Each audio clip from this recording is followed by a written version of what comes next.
नमस्कार मित्रों, मैं हूं यशवंत कानेटकर और आज मैं आपसे चर्चा करने जा रहा हूं एक ऐसे ऑपरेटर्स के बारे में जो डिसीजन मेकिंग में बहुत बार इस्तेमाल किए जाते हैं। इन ऑपरेटर्स को कहते हैं लॉजिकल ऑपरेटर्स। लॉजिकल ऑपरेटर्स तीन प्रकार के होते हैं। एक को कहते हैं एंड ऑपरेटर, दूसरा होता है और ऑपरेटर और तीसरे का नाम है नॉट ऑपरेटर। तो ये तीनों का प्रयोग डिसीजन मेकिंग में कैसे किया जाता है, इस विषय में आज हम लोग चर्चा करेंगे। ये दो प्रकार के डिसीजन मेकिंग में यूजफुल है। एक तो वो है जहां आपको रेंजेस चेक करनी है, मतलब मान लो आपको देखना है कि कोई एक नंबर 1 से 5 के बीच में है या 6 से 10 के बीच में है या 11 से 15 के बीच में है, मतलब कौन से रेंज में यह नंबर बिलोंग करता है, ये अगर आपको देखना है तो लॉजिकल ऑपरेटर्स के द्वारा अगर आप प्रोग्राम लिखोगे तो ये प्रोग्राम लिखने में काफी आसानी होगी। दूसरा एक प्रॉब्लम है जहां लॉजिकल ऑपरेटर्स कई बार यूज किए जाते हैं, उसको कहते हैं yes no problem. Yes no problem मतलब कॉम्प्लिकेटेड कंडीशंस चेक करने के बाद अगर नतीजा यह है कि हाँ यस ये करना है या नो ना ये नहीं करना है, तो दो में से जब आपको चूज करना है कि पर्सन को इंश्योर करना है या ना इंश्योर करना है, स्टूडेंट पास हुआ है या फेल हुआ है, तो इस प्रकार के जो प्रॉब्लम्स होते हैं उसमें अगर आप लॉजिकल ऑपरेटर्स का उपयोग करेंगे तो प्रोग्रामिंग में काफी आसानी होगी। ये दोनों ही प्रॉब्लम्स हम लोग समझने की कोशिश करेंगे। मान लो मैं एक प्रोग्राम लिखता हूं जहां मैं शुरुआत में मेन के अंदर मार्क्स रिसीव करता हूं, मान लो 5 अलग अलग सब्जेक्ट्स के। ये स्कैनर द्वारा मैं रिसीव कर पाऊंगा। ये मार्क्स रिसीव करने के बाद मैं परसेंटेज कैलकुलेट करूंगा जो कि M1 plus M2 plus M3 plus M4 plus M5 divided by 5 है, ये मान करके कि हर सब्जेक्ट में मैक्सिमम मार्क्स आप स्कोर कर सकते हैं वो है 100। तो एवरेज और परसेंटेज ऐसे केस में समान होता है, तो परसेंटेज कैलकुलेट कर लिया। इसके बाद मैंने कंडीशन चेक की कि ये परसेंटेज जो इंटीजर में स्टोर्ड है ये 60 के ऊपर है या नहीं है। अगर यह है तो हम लोग प्रिंट करेंगे फर्स्ट डिवीजन, और मान लो ये कंडीशन फेल हो जाती है तो मैं लिखूंगा एल्स, और इस एल्स में मैं कई सारी स्टेटमेंट्स लिखना चाहता हूं, इसलिए मैं शुरुआत करूंगा ओपनिंग ब्रेस से, फिर इंडेंट करके मैं लिखूंगा if PR is greater than और इक्वल टू 50। पहली अगर कंडीशन फेल हुई तो कंट्रोल एल्स ब्लॉक में जाएगा। यहां हम लोगों ने चेक किया कि परसेंटेज 60 के नीचे तो है पर 50 के ऊपर है क्या। अगर ऐसा पाया गया तो हम लोग प्रिंट करेंगे सेकंड डिवीजन। अगर if P R greater than equal to 50 भी फेल हो गया तो कंट्रोल जाएगा एल्स में, या फिर मैं कई सारी स्टेटमेंट्स लिखना चाहता हूं इसलिए एक ब्रेस ओपन करता हूं और फिर यहां चेक करूंगा अगर परसेंटेज की वैल्यू 40 के ऊपर है या नहीं है।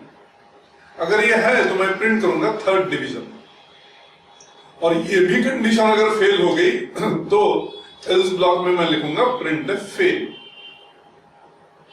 अब क्लोजिंग ब्रेसेस देते हैं, पहले ये एल्स का, फिर एक और एल्स का और आखिरी में मेन का। तो ये आसानी से आप समझ पाओगे कि कोई 45% मार्क्स स्कोर करता है तो वो सेकंड डिवीजन में उत्तीर्ण होगा। चेक कर सकते हो आप, अगर 45 ये परसेंटेज की वैल्यू है तो 45 ग्रेटर देन इक्वल टू 60 ये कंडीशन पहले चेक होगी, ये फेल हो जाएगी, इसलिए कंट्रोल एल्स में जाएगा। वहां 45 मोर देन 50 ये भी फेल हो जाएगा, इसलिए कंट्रोल कहां जाएगा एल्स में। वहां 45 मोर देन 40 ट्रू हो जाएगा, तो थर्ड डिवीजन प्रिंट होगा ना कि सेकंड डिवीजन।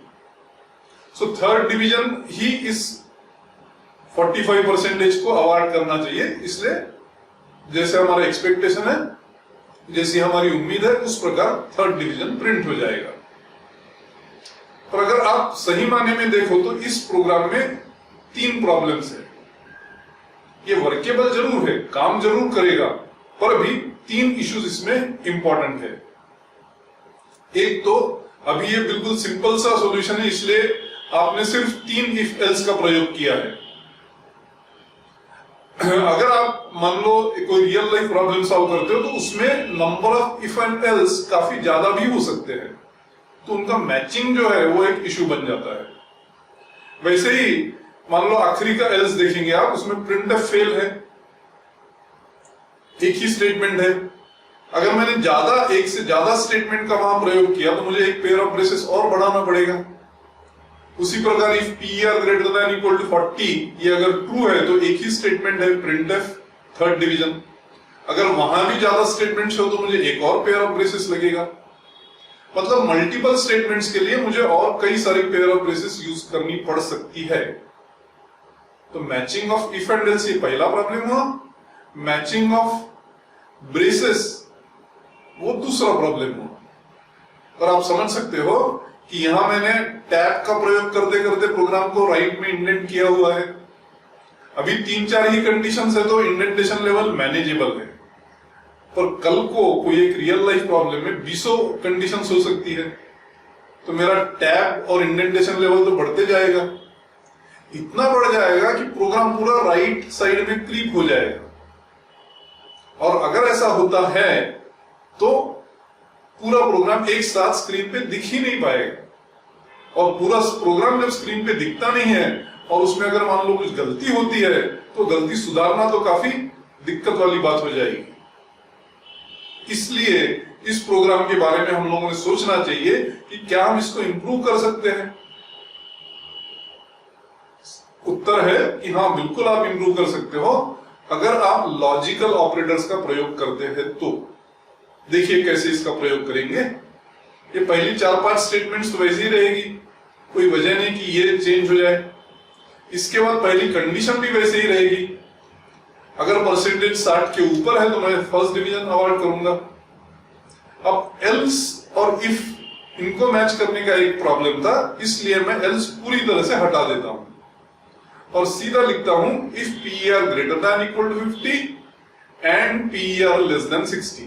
मतलब पहली बार हम लोगों ने 2 कंडीशन साइड बाय साइड लिखी है और देखिए गौर से, ये दोनों कंडीशंस को कनेक्ट किया है एक एंड ऑपरेटर के द्वारा। एंड ऑपरेटर क्या करता है, देखता है कि उसके दोनों साइड की कंडीशंस ट्रू है या नहीं है। अगर दोनों ट्रू है तो ही ये पूरा सेट ट्रू माना जाएगा। और ऐसा अगर होता है तो मैं प्रिंट करूंगा सेकंड डिवीजन। उसी प्रकार मैं 2 और कंडीशन लिख सकता हूं कि PR greater than equal to 40 है और मतलब एंड पीआर लेस देन 50 भी है। तो अगर दोनों ट्रू है तो मैं थर्ड डिवीजन अवॉइड करूंगा और फिर एक कंडीशन चेक करूंगा कि पीआर लेस देन 40 है या नहीं है। अगर होगा तो मैं फेल प्रिंट कर दूंगा। इस प्रकार से देखिए आप कि इफ और एल्स का मैचिंग वैसे ही खत्म हो गया। एक ही पेयर ऑफ ब्रेसेस बची है, वो तो रहेगी, मेन के लिए तो लाजमी है वो। और इंडेंटेशन लेवल काफी मैनेजेबल है। मतलब ये प्रोग्राम पहले प्रोग्राम से बेहतर है क्या? बिल्कुल, तीनों काउंट पर बेहतर है। इंडेंटेशन लेवल कम है, इफ और एल्सेस को मैच नहीं करना है आपको, पेयर ऑफ ब्रेसेस भी एक ही मैच करना है। तो तीनों निकष पर ये प्रोग्राम पहले प्रोग्राम से जरूर बेहतर है। अब देखेंगे हम लोग एंड और एक ऑपरेटर होता है, ये दोनों कैसे काम करते हैं इन जनरल। जब भी आप 2 कंडीशंस यूज करते हो तो 4 पॉसिबिलिटीज है, या तो दोनों ट्रू है या दोनों फॉल्स है, या तो पहली ट्रू है दूसरी फॉल्स है, या चौथा पॉसिबिलिटी क्या है कि पहली फॉल्स है और दूसरी ट्रू है। जब कंडीशंस को मैं एंड से कंबाइन करूंगा, एंड ऑपरेटर से, तो दोनों अगर ट्रू होगी तो ये बन जाएगा ट्रू एंड ट्रू, और ट्रू एंड ट्रू का आउटपुट होता है ट्रू, रिजल्ट होता है ट्रू। ट्रू और ट्रू भी ट्रू देगा आपको, फॉल्स एंड फॉल्स फॉल्स देगा, फॉल्स और फॉल्स भी फॉल्स देगा। अब पहली ट्रू है और दूसरी फॉल्स है मान लो कंडीशन, तो ट्रू एंड फॉल्स हर समय आपको फॉल्स ही देगा। जबकि और क्या कहता है कि दोनों में से एक भी ट्रू रही तो चलता है, तो ट्रू और फॉल्स से ट्रू मिलेगा क्योंकि पहली ट्रू है। उसी प्रकार आखिरी केस में पहले आपको फॉल्स मिलेगा, ट्रू है दूसरी कंडीशन, इसलिए फॉल्स और ट्रू जब करोगे तो आपको ट्रू मिलेगा। इसका मतलब क्या? इन जनरल मैं कह सकता हूं कि अगर दोनों कंडीशंस ट्रू है और एंड ऑपरेटर है तो आपको ट्रू मिलेगा। दोनों में से एक भी कंडीशन ट्रू है तो और ऑपरेटर से आपको ट्रू मिलेगा।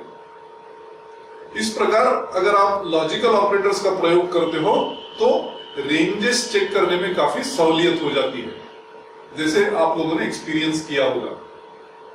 और भी ऐसे प्रोग्राम्स करिए ताकि आपका कॉन्फिडेंस ये लॉजिकल ऑपरेटर्स यूज करने का बढ़ता रहेगा। धन्यवाद।